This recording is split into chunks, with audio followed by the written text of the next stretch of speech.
You are listening to the Source Connection Podcast, an ongoing invitation to remember your true infinite nature and embody your unique human expression. By holding space for the kind of conversations that uplift, inform, and unite us, we are here to amplify the field of possibilities and explore the keys to creating the new. Hosted by Liz B. and Tara Long. For more, check out thesourceconnection.us, Spotify, Odyssey, and YouTube.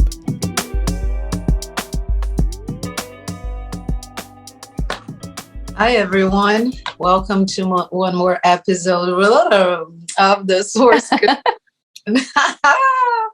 Off to a good start.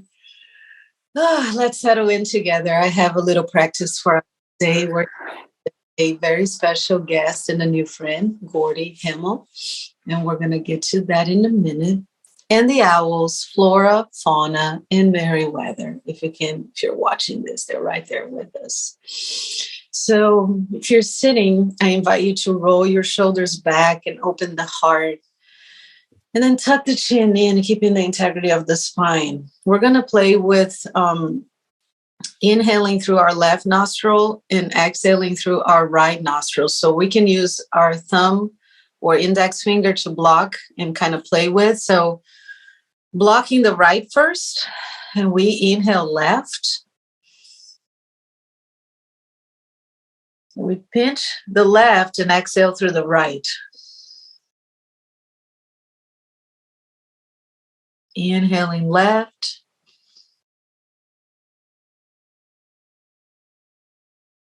Exhaling right. So just stay in that pattern. Close your outer eyes. We're going to focus the eye gaze right here in between the brows. So you can even tap that space. And when we are inhaling left, we're simulating brain capacity to reset our framework of thinking and feeling. So we're giving ourselves a little opportunity to kind of take a breath, stop, and rewire. And doing that allows for new perspectives. So just keep inhaling through the left, exhaling through the right. And when we are exhaling through the right, we're relaxing the constant computations and cautions of the brain. And that helps us break automatic patterns.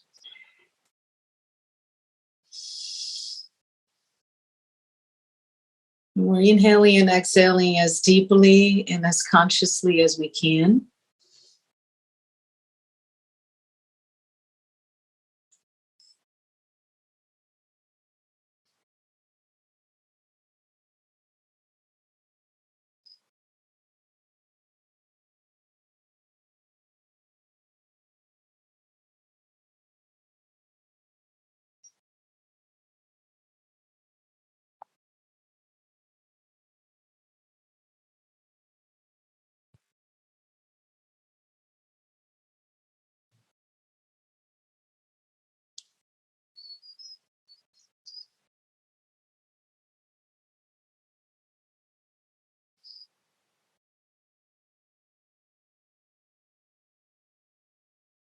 Focusing on the inhale and the exhale.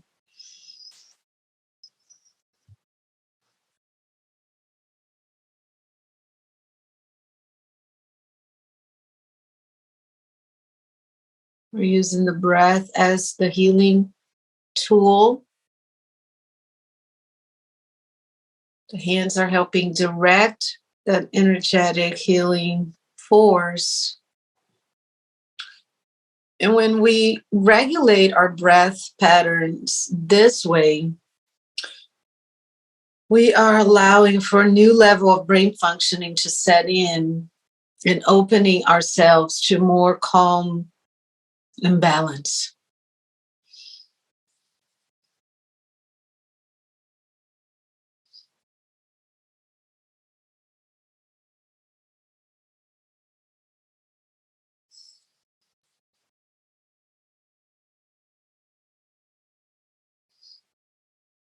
Let's take one last inhale through the left and suspend that breath. Just hold that breath in.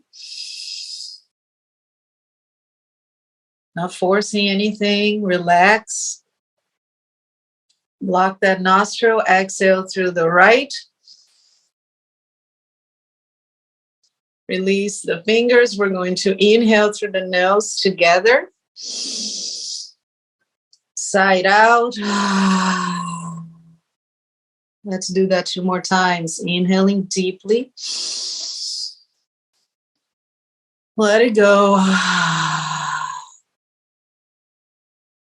One last time.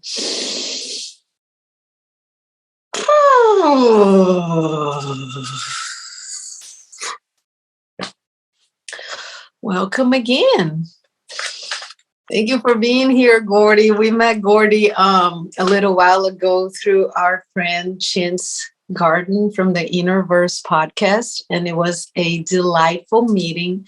And when we were introduced to Gordy, there was something about owl magic, and I knew he was a brother because ever since I was very young, even before I knew the concept of like animal totems or whatever, when everybody would ask, what's your favorite animal, or what is your animal that symbolizes like the depths of you, it was always an owl for me.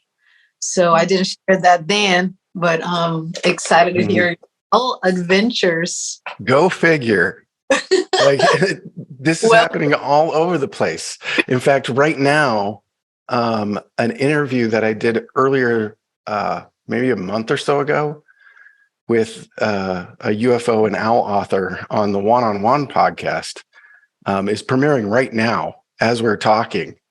Wow. And it's all about, all of his books are about owls and UFOs and spiritual callings and synchronicities and everything that has called us, you know?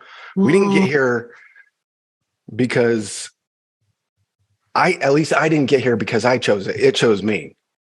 You know, but it's only because we were open enough to hear it, I think, you know, when we're in that state like you guys are, and being, you know,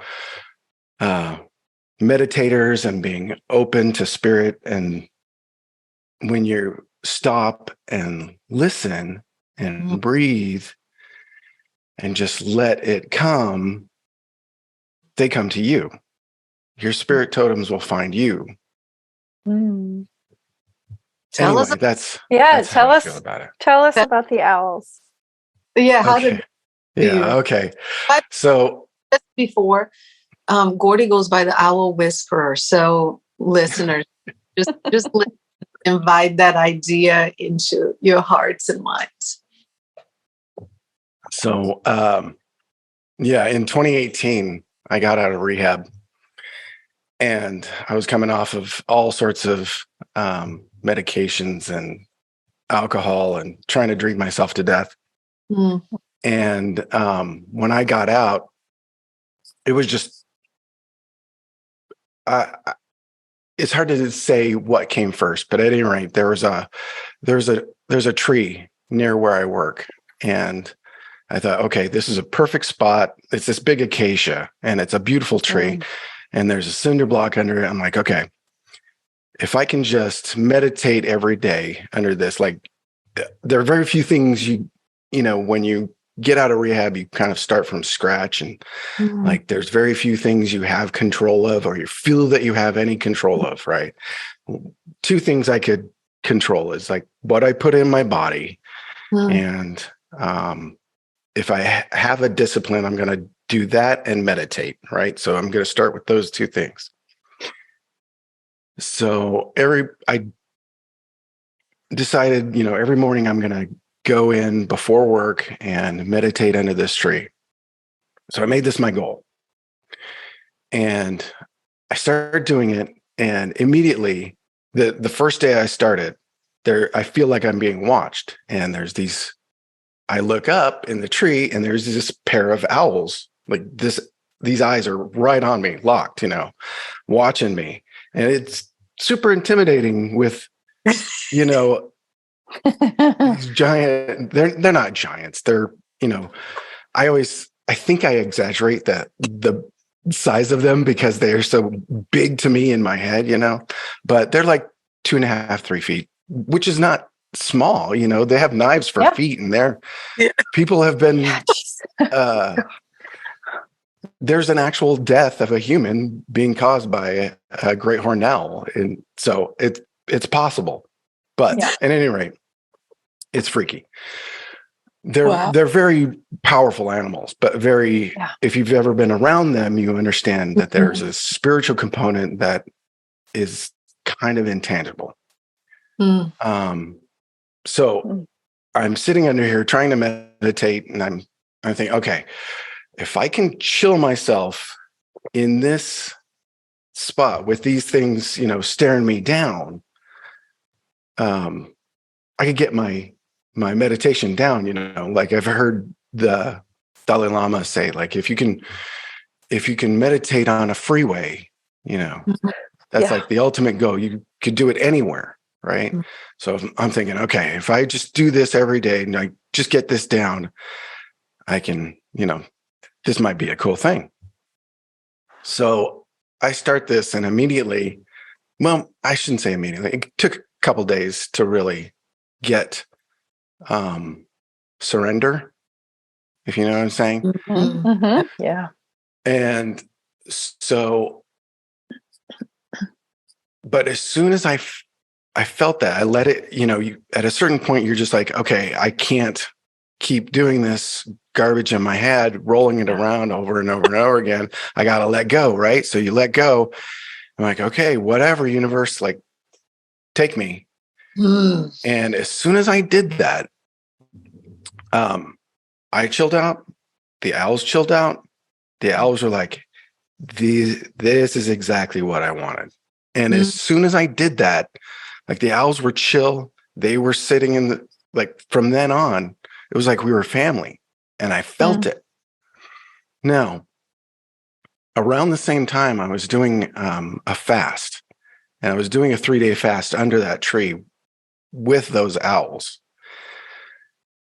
And then on the third day, you could feel it, kind of this connection. And it seems like this is fast. There's a whole lot of life that goes into this whole thing. But this is what happened. I started meditating under the tree, and the owls got cool with me, and now we're family. Like, that's like the short version. Yeah. That's the bullet point version. This has been going on for 4 years now. This month, probably. Yeah, about 4 years. And since then, I have been allowed to be around their babies. This is the pictures behind me are my last babies. This is let's see, Flora, Fauna, and Merriweather right there. That was the littlest one, and he was the youngest to last one to fledge. But I've had 3 sets of these babies. First year was 2. First year was 3 babies. Second year was 4. The second year was none. The third year was 4. Wow. And then this last year was these 3. But what was interesting, the year that they did not have a clutch of babies is this year that they started they put a 5G tower just beyond the owl tree, and they disappeared for about 4 or 5 months, maybe 6 months. Wow.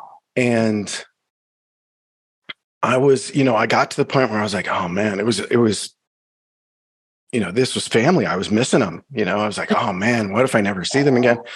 And I was like, okay, well, I guess I got to be cool with this. But I talked to this guy, Mitch, the organ donor. And yes. He's going around all of the country now, but he started in Arizona,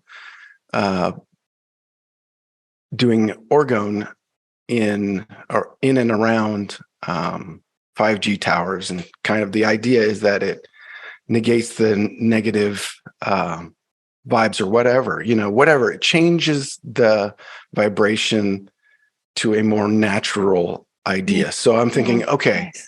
if I do this and I do a full-on intention and make this an actual ritual for myself, because I feel like this is calling me. The owls it's something I cannot ignore at a certain point, right? So I'm like, okay, this is going to be a good test. I go out there and I do a full-on, intention thing when I plant these, do these orgone things, and I do it on a Friday. By Monday, they were back. Oh. And they haven't left since. And this was 2 years ago. So whether it's the attention, the orgone, you decide, but I know it doesn't matter. I got my owls back. Got your family back. Oh, that's so sweet. So then I got these guys. Yeah. Yeah. And the babies. Bitch. My husband was with him last year before Music in Sky, grabbing some stuff for. So yeah. Yeah. I maybe we can circle back to that so we can tell our listeners about that. But Gordy, I would love to know what your interactions with the owls are like and what you've learned from them. Yeah. So I don't even know where to start. But no matter what goes on around them, I have two sets actually. There's a pair here at the house that if you go on my Instagram, I showed just this week that one was on my chimney, hooting down the chimney, getting our attention. And by the time I run out, I shouldn't say he, it's the big female. She looks straight at me, hoots right at me, and then flies off. She's like, "Are you paying attention now?" But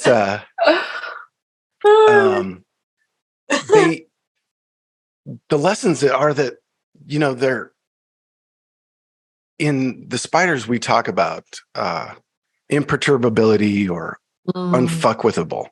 Like you come to the point in your being where you're just solid in who you are and what you know to be your own truth, that everything else is just whatever.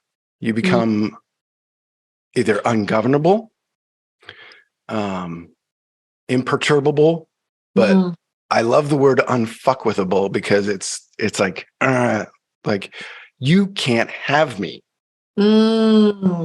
Because I'm me. The thing about owls that falconers have a hard time with, they have a hard time training owls as opposed to a hawk or an eagle or something. Because owls are different from hawks and eagles. Eagles and hawks are they're like kind of the jocks of the bird world. Like they're the warriors, but they're kind of, they're not the smartest bird. They can be fooled fairly easily. Owls don't care what you think or feel, or they're going to do what they want to do. And because of that, they're falconers feel like they're difficult to train. They're not difficult to train. Well, they are difficult to train because, they're self-possessed. And because they're self-possessed, you can't tell them what to do. You've got to tell them, you've got to be in agreement with them. And that's one of the things that a good falconer understands, is that you're not forcing the owl or the bird to do something. You're working with it. That you are partners in this exchange, right? And that's the connection I have, that I try to connect with them, that I'm open to them and listen to them and what they want to teach me. Yeah. I love that you brought up the unfuckable with and just the self-ownership. It's so reflective of our times right? To have this animal that just shows you what it is like to own itself. It's really profound. Yeah, I like that. You can't have me. That's what's behind the no, right? Of these times. Like, no, you can't have me. Yeah. And I am who I am, accept me, whatever this is. Whatever this is, this is what you're getting. But you can't get there without that self-possession of understanding of who you are first. Yeah. Right. Absolutely. I want to tie that back in with the beginning of our conversation when you said you were coming out of rehab. And what was that bell like for you? How did it ring? When did you decide that you wanted to own yourself in that way? That you're like, okay, I'm own myself now. From now on, I'm leading. Yes. That is that's a difficult question, because that's what had ended me in rehab to begin with. Was because I know that everybody's into conspiracy theory and all that stuff now, which congratulations, welcome to the club. It's been going on for a while, just so you know. It's not just in the past couple of years. Ain't nothing new, right? Thank you for thanks for saying that. Yeah, thanks for coming. Glad to have you. I know you're new here. Yeah, it's gonna be heavy. It might be a little scary, but chill out. You'll be all right. All right. Take a breath. But this was, I got to a point, because I mean, I worked in government contracting. I was in the conspiracy. I wasn't. You are one of the conspirators. Yes, you were. Quite literally, yes. Contributing. I was definitely contributing. I was not purposely. I may have been, we're all deluded at some point into believing something that isn't true about ourselves. Yes. And it was just getting to the point where you have to come to a point where I feel like, for my journey, I got to a point where I was like, everything is fake. I have to start from scratch. Like I feel like this is a good exercise for people to understand. Yeah. To find yourself is to kind of stop and just go through the mental exercise of every single thing to be true is wrong, or that everything you think is wrong. And start there. Start from scratch. That whatever you've been told, however you've been programmed from the second you were born to right now, assume that everything that you've been told is wrong, except for your experience, for your real experience, your true gnosis. This is what you actually know, right? Is your own experience. In that experience, in that process, I really felt like I was losing my mind. I quite honestly was. I was losing a grip of control and I had a mental breakdown. But part of that came the freedom. It probably didn't look real healthy at the time, but going out and screaming out to the universe, you can't fucking have me. And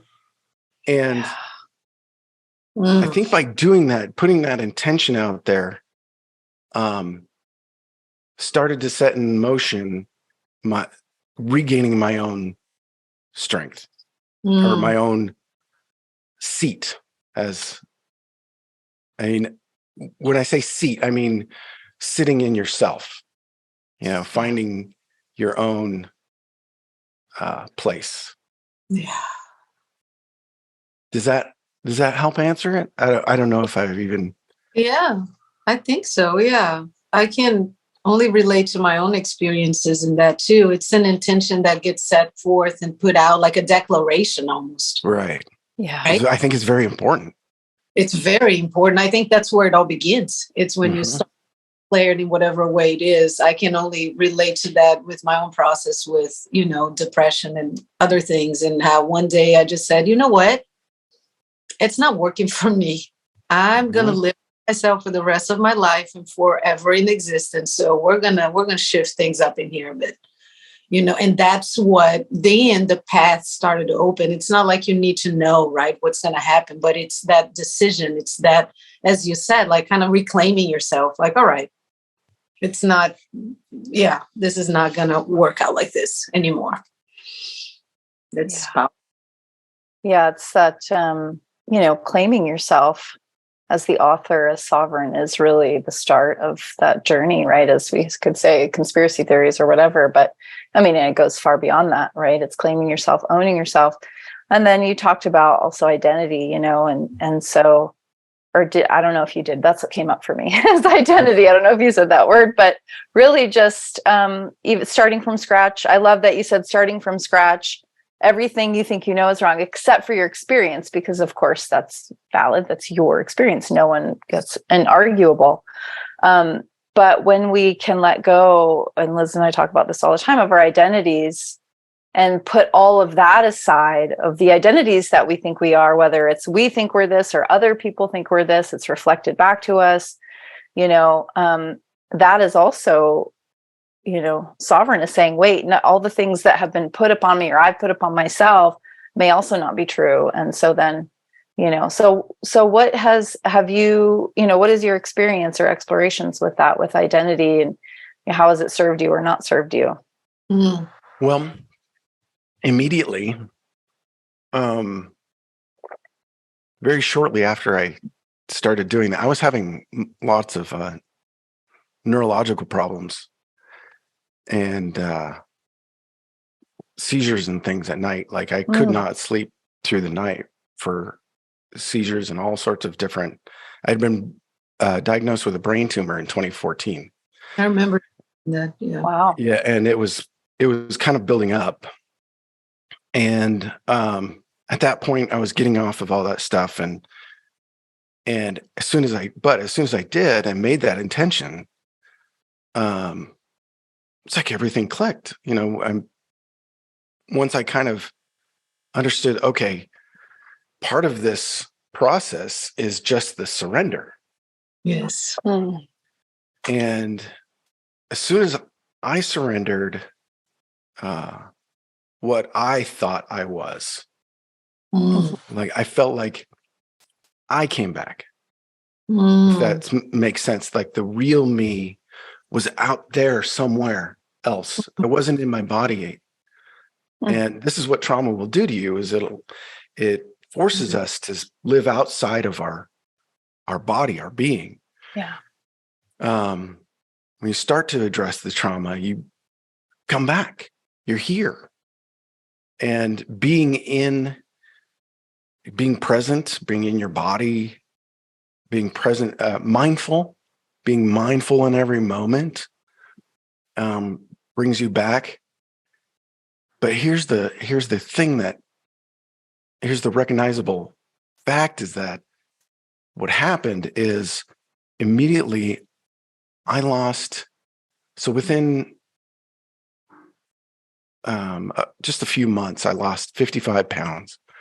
Within 6 months, I lost 95. Within 1 month, I started having no neurological issues. My sleeping fixed itself. Did not fix itself.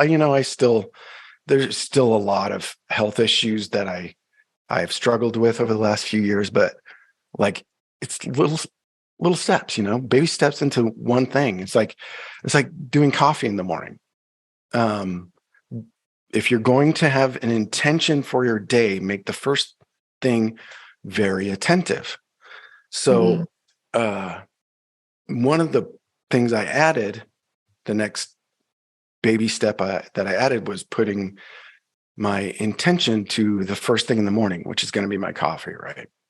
Mm-hmm. So I make a ritual of doing my coffee in my French press. I put the spices that I feel drawn to. I do like my formula that I've kind of come to is coffee, ginger, cinnamon, salt, turmeric, and butter, and cayenne pepper. And when I do it, I put the intention into it, that I'm blessing this water that's making this coffee to bless my day, to heal my body. That kind of, even if you're not saying it out loud, one good thing to do with that is to sing to it. If you aren't up to singing to it, hum at it, just kind of feel one with the food you're going to take in, and that food that whatever you're putting into your body is going to bless your body. Yeah. And with just those little intentions, as you do them and then you go about your day, those little things trickle down. They add to something else that you do, in a mindfulness of something else, of the next meal that you're going to eat, right? Mm-hmm. I better think about this better, of what I'm going to put in my body. Mm-hmm. And you will find that your body, when you're listening to your body will tell you what you need. Yep. And it'll tell you what is bad for you. I found out very quickly that wheat is very bad for my system. Mm-hmm. And so whether it's celiac or all the glyphosates and all the garbage that they put in our foods, it doesn't matter. I'm not going to touch it anymore because it's bad for me. When you come to that point, instead of having diagnoses and all these words and saying this is this and this is that, and what's beneficial for you, you go for that. Yep. Yeah. Yeah, that reminds me of, and I may have talked about this when we were all together before, but I love, Gordy, you touched upon like intuitive eating and just listening to ourselves, and going back to identity. What really started to shift things for me and taking it out of the material world was when I was diagnosed with chronic fatigue syndrome, in my 20s, all of that.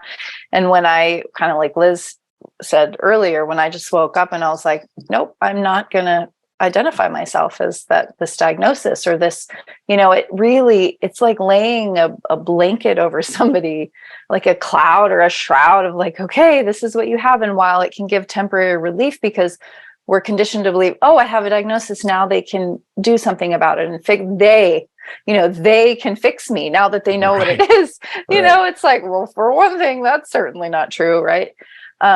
So just in doing everything with that intention of love, and you're speaking to the consciousness of the water and of the food, and, really raising ourselves up to the level of, this isn't just a material world where we're just like going about our day and doing things, right? It's like everything can have huge like impact and value, just in how we make a cup of coffee. I mean, it can be so simple. And we say that here all the time.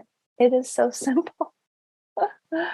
Yeah, so beautiful. Thank you for sharing that.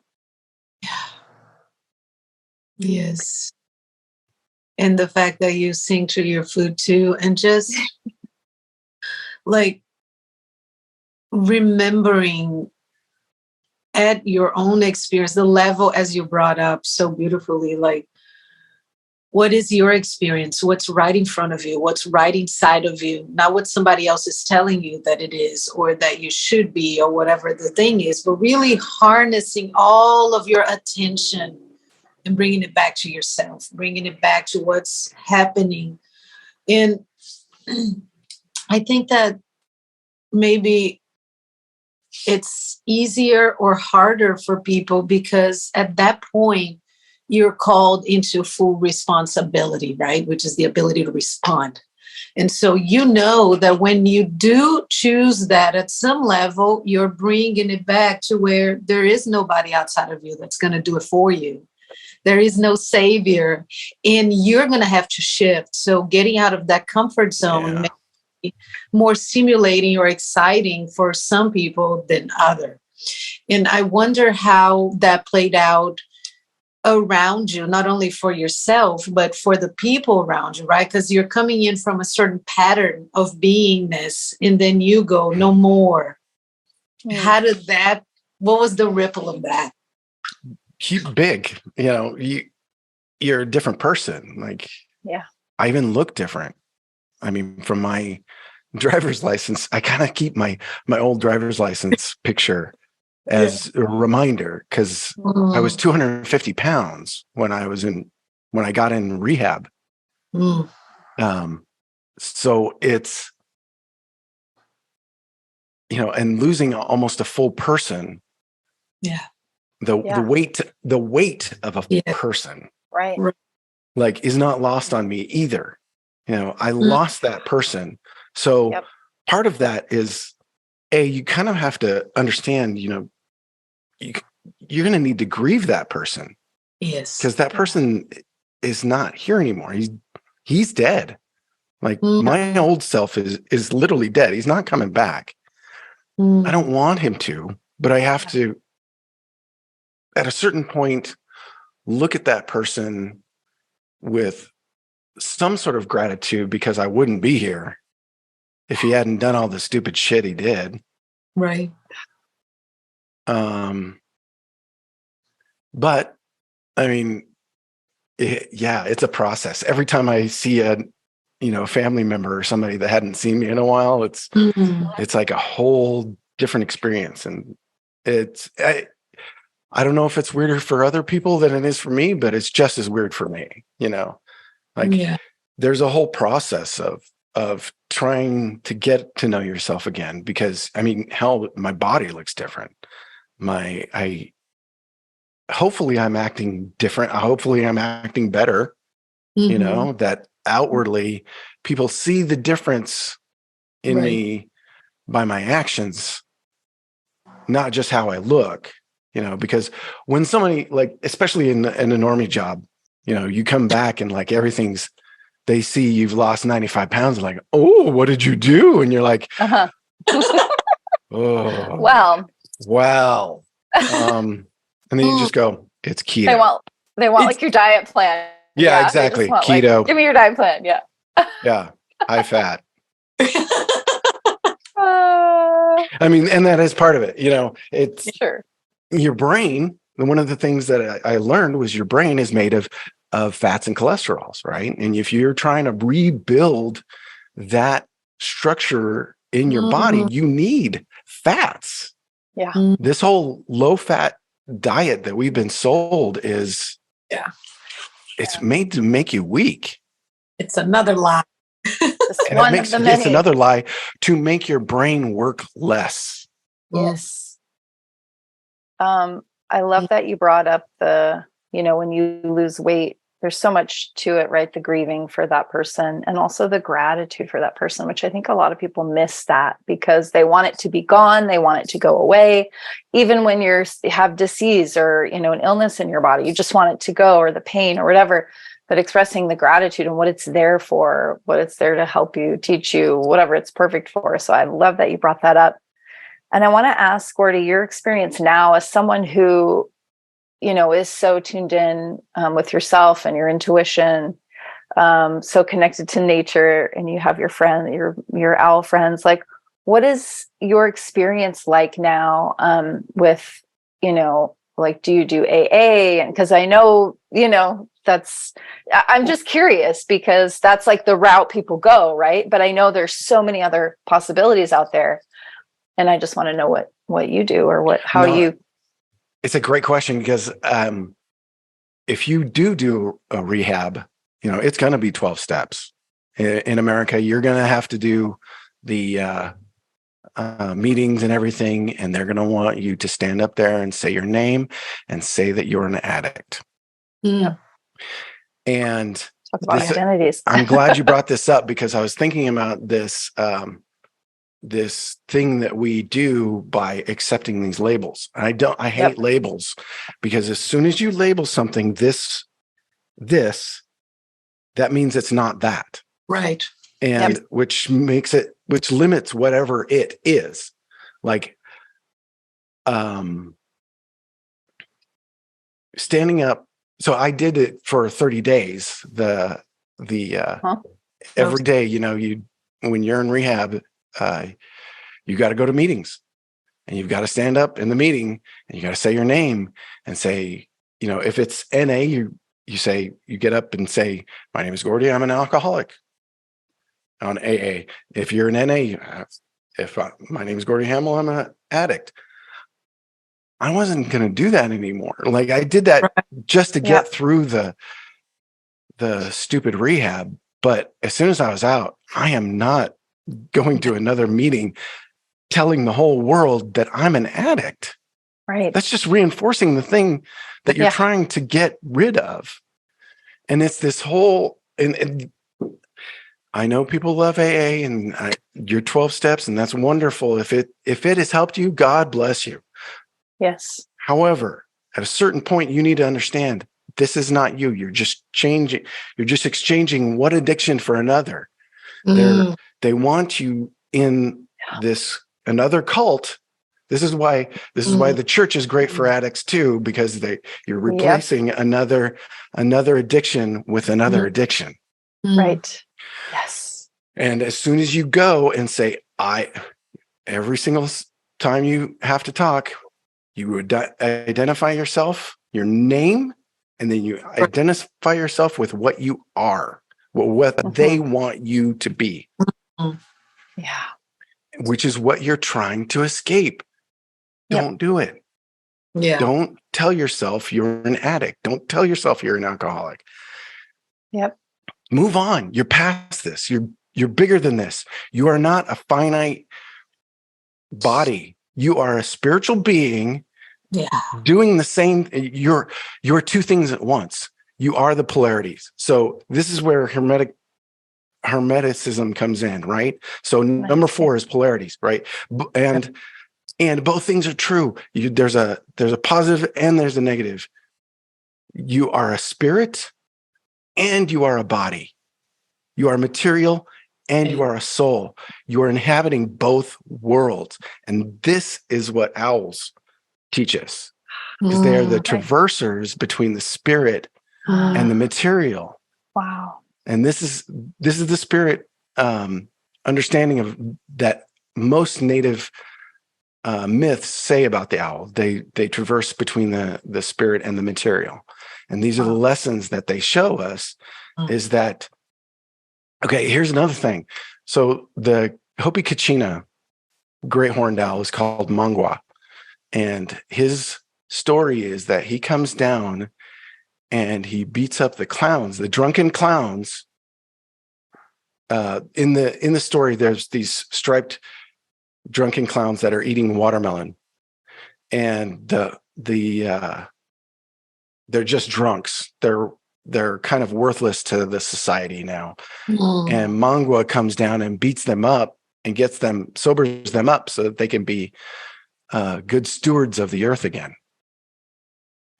and shows them who they are.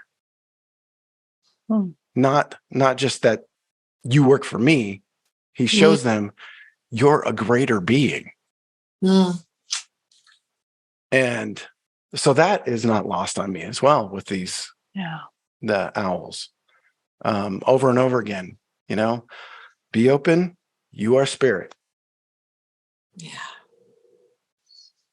When you were talking about going into the meetings and saying, my name is such and such, and I'm this, it's like advocating for your limitations. And it's like, no, we can use, words have such power, right? It's feel to words, and there's a frequency to words, and something gets ignited immediately when you speak out of your mouth. And so it's interesting to think that motto has not been revisited with those kind of concepts yet. Like, how do we strengthen the core of what this is beneficial for, and then update ourselves with in a way where we are reinforcing what the end result is, right? That we want to come to.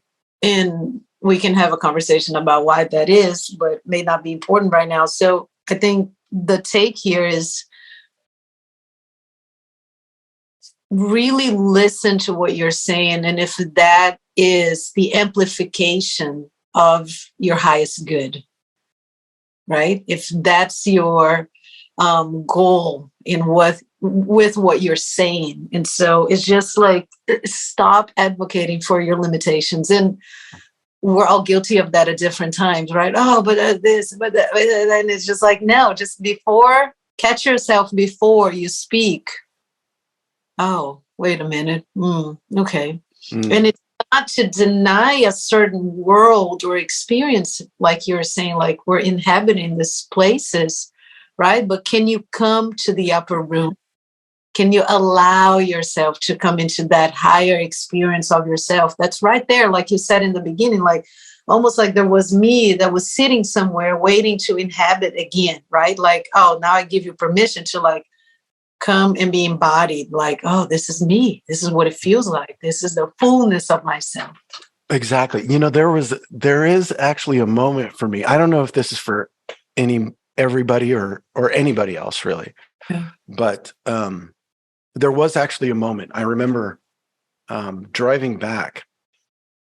I was driving east, and there was a moment where I'm like feeling my feelings again. And this is part of like treating trauma, right? Is kind of going back and understanding like you've been shutting yourself off. Yes. And coming back to that realization that we are feeling, thinking. People, if you want to be in your body, it might be really painful. But after the pain comes a peace, you know? So, at any rate, I'm coming back, feeling my feelings, and I'm just bawling. Like I had to pull over, and it was like a flood. And I'm just bawling on the side of the road, just crying. And I felt it. I was like, it was like an epiphany. It was literal epiphany. Like there's just like light, you know, oh my God, my soul is back. I feel me. Like I am here again. Yeah. And I don't know if this happens for everybody or anybody, but there was a point where I was like, oh my God, it's me.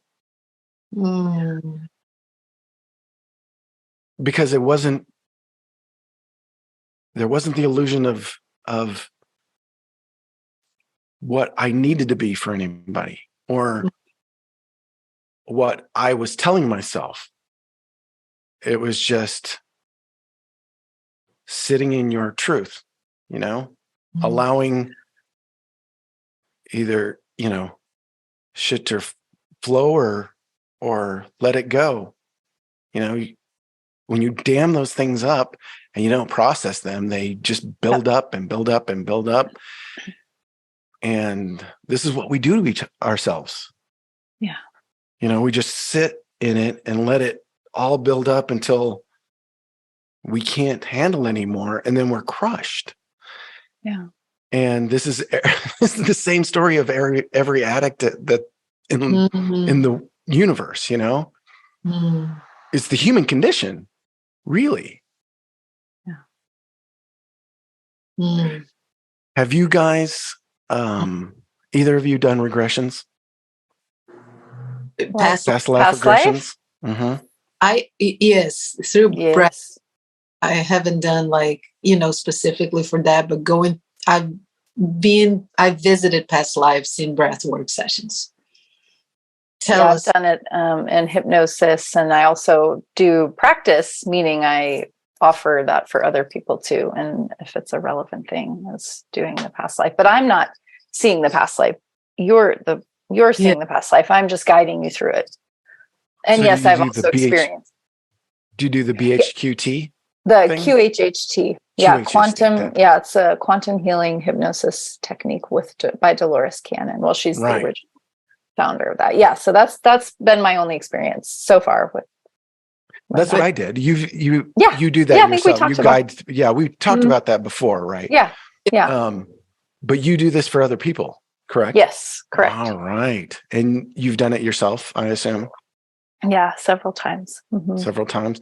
And did you find that those lives that you have visited, or for the other people, like, was it like perfectly pertinent to exactly what they were going through? Right. Yeah.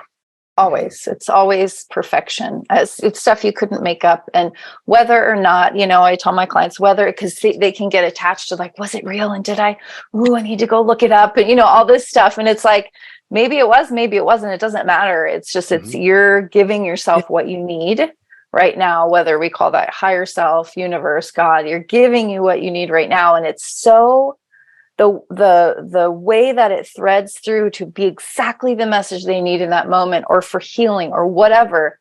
It's incredible. It's just because you're just open to it. And yes, I end up, you're talking about it right now. So on my energy work sessions, a lot of past, I'll quote here, right? Air quote, past life stuff comes up, and the relevancy of that is just, as Tara was saying, is just so amazing to see it, either because we make sense through stories that just weaves and allows, right? Sometimes we need that kind of permission allow for the healing or the surrender, whatever that is, to take place. And I can share a recent one that I had while my friend was doing some energy work for me. And I think that either we're always giving and receiving. So some people, are you giving energy work? Yeah, it's just that exchange, right?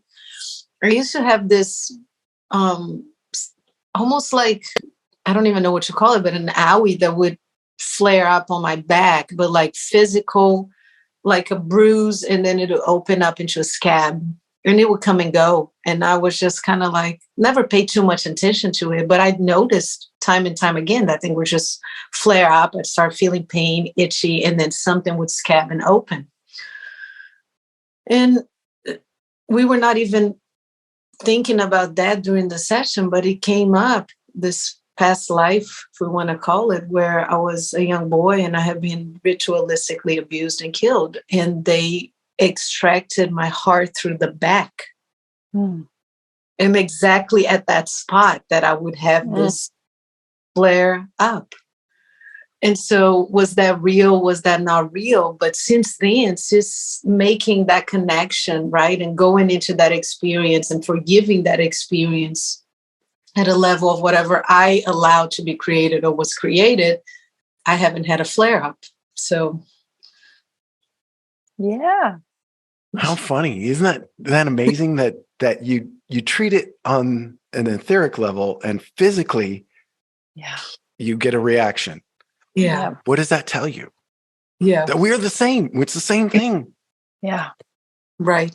What's your experience, Gordy? What's your experience with that? If you want to share it. Oh yeah, no, I did do it. It was addiction again, like it also, but it was because I was treating trauma. Like I had done something really stupid in this life that brought on all this heap of tragedy. And so I treated that, my guilt, with addiction until I killed myself, of opiates and alcohol. Go figure, opiates and alcohol, the exact same ones. Yeah. Wow.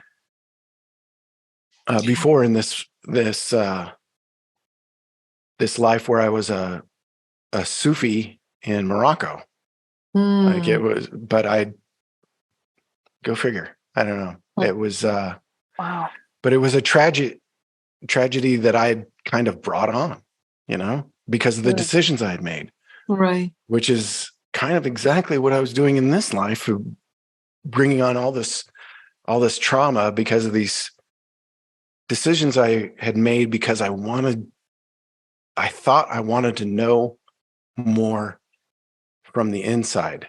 I needed to go outside the system. Not going into the system. Going into the system was what got me in trouble. Going outside of the system was it got me out. Going inside myself got me outside of it. Does that make sense? Yeah. Yes. Yeah. Which feels like most of our journeys, right? When we decide to just step back in and inhabit and deal with the stuff that's inside, then the whole road and the roadmap starts becoming clear of how to like move out of the things that we were enslaved or imprisoned by, either the mind, the feelings, or whatever the thing That's how is. we change the patterns. We're not going to change the patterns if we don't do something about it, right? I mean, so you got to change you. And there's a good reason why every wisdom tradition says heal yourself, heal the world. Yeah. You're not going to heal anybody else unless you do it for you. Yeah. Absolutely.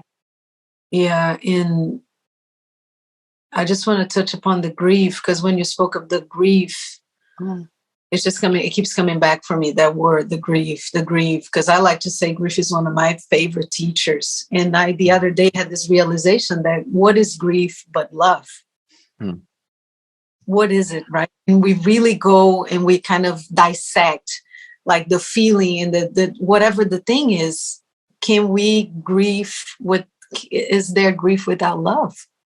You know, and would it be the same thing? And not that it matters to conceptualize that, but it was just such a deeper feeling of gratitude for that experience, because it keeps showing you how to live more authentically, more presently, just more aware of what's right here, right now, right in front of you. Because as we know, with the experience of grief, it's like everything is so temporary in a way. And even that old you, when you talk about seeing people you haven't seen in a while, right? What is the ripple for them when they have to face the grief, not only of not seeing you, and I'm air quoting here, anymore, but also how does that reflect back to them of like, who am I? Right? What is the ripple of that in themselves, of like their own responsibilities or their own things and their everything. Right. Like what you're saying, Tara, whether you have evidence of those things or not, it's not that, it's the lessons that you learned. Yeah. Right. It's here for you in the moment. Yeah. So part of these lessons of these guys is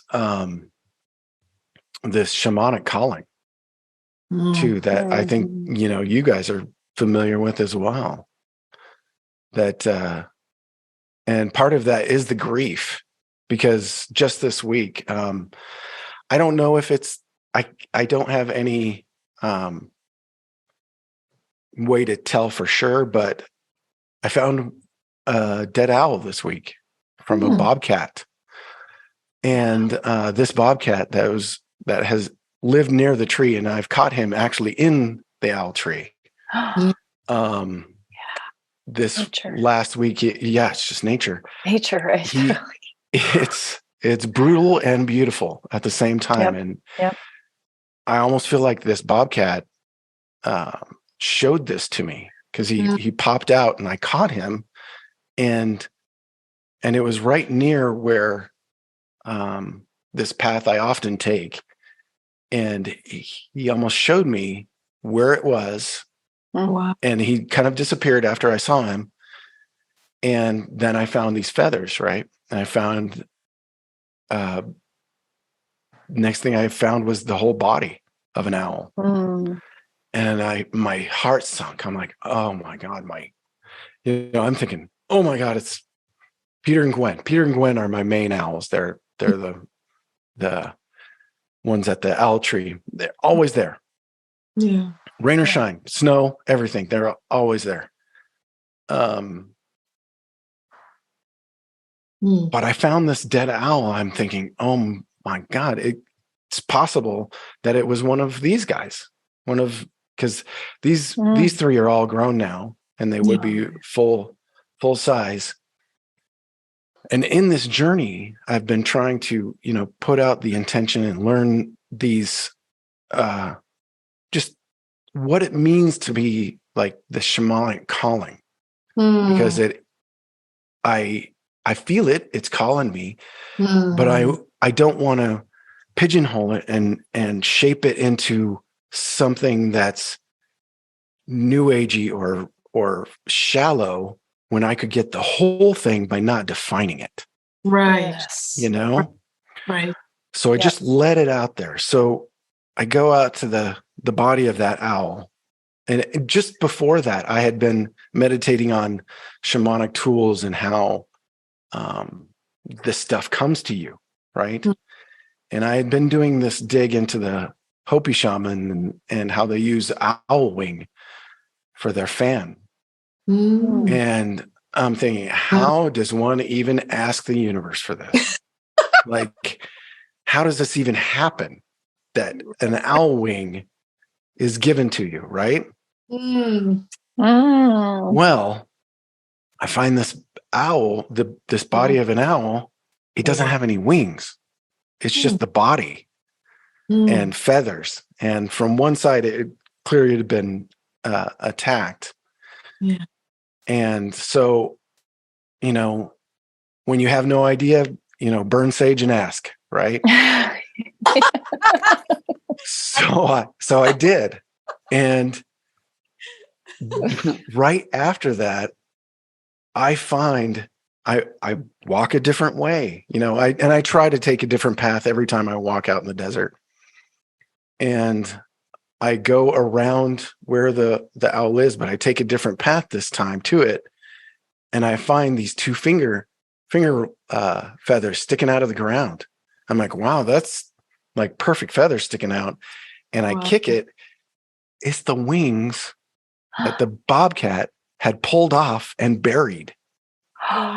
Wow. I mean, this just happened to me last week. I'm just, so I didn't, I was just asking it to, this is my spirit animal.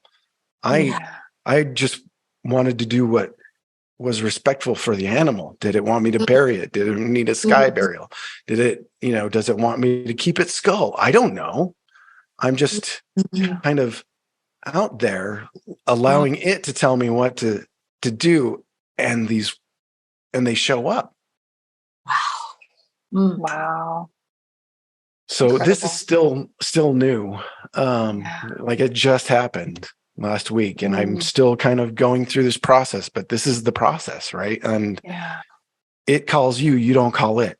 But I think this is the very important lesson is don't define yourself.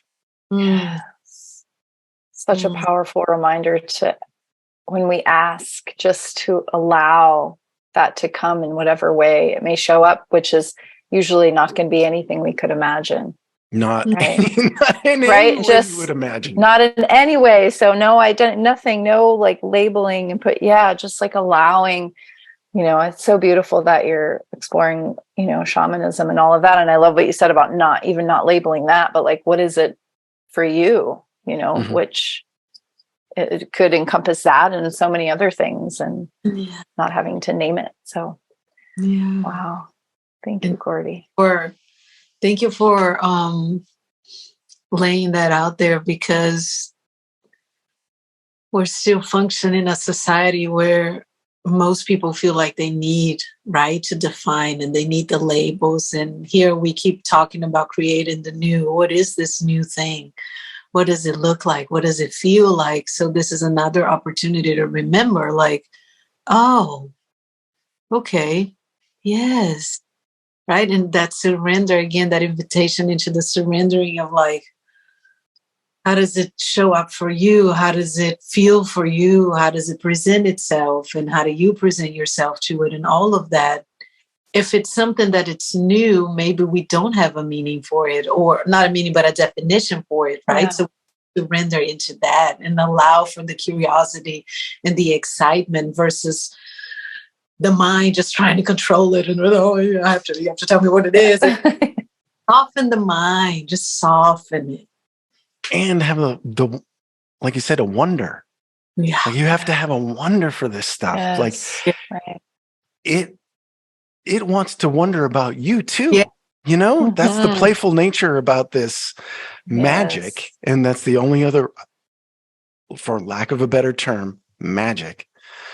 It's Yep. once you interact with it, it interacts with you, but you there's a thing to coming at it with the eyes of a child, you know, with wonder, with amazement. You can't go into this stuff jaded, like, oh, man, you know. And Yeah, I see totally. these online mystics, I guess you'd call them. I don't know, Instagram shaman or whatever the hell they think Influencer, they are. yeah. Influencer. I don't know. But you can tell, and almost immediately they're putting their thing in it. They're defining it. You're like, man, you are pinpointing something that is a huge wide lens. Like you're missing all this other magic that's out there. Yeah.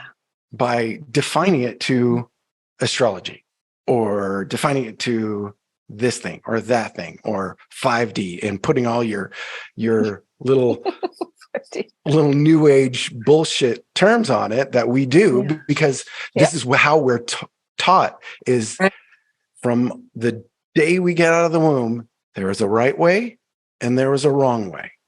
Mm-hmm. And we need to know the right way. Tell me the right way to do this thing. I need to know. There has to be a specific answer for this thing. Guess what? There's not. Guess what? So I also really love that you always bring it back to remembering also, because these are all lessons that we've all known before. Yeah. We're all remembering these things. Yeah.